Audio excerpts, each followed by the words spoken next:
What's up, guys? It's Jake. Today we're going to be talking about setting our transfer plate at the lift pad.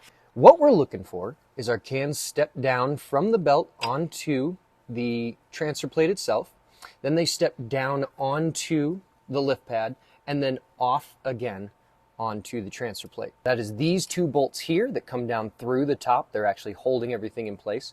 And then in the back I have two bolts, and on the front I have two bolts. That's why the screw's out of the way to be able to access these ones.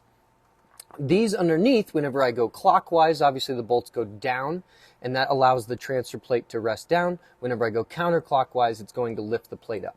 So right now I'm going to use my fingernail, and as I drag this way, there's just the tiniest little catch there.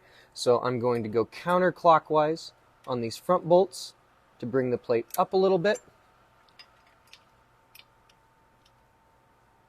Just a skosh. Now I'm stepping down onto the plate, and on this side, I'm just barely catching with my fingernail. So I'm going to go clockwise, if I can find it, go clockwise to let that plate sit down a little deeper. And then I'm going to tighten up my two bolts that come down through the top.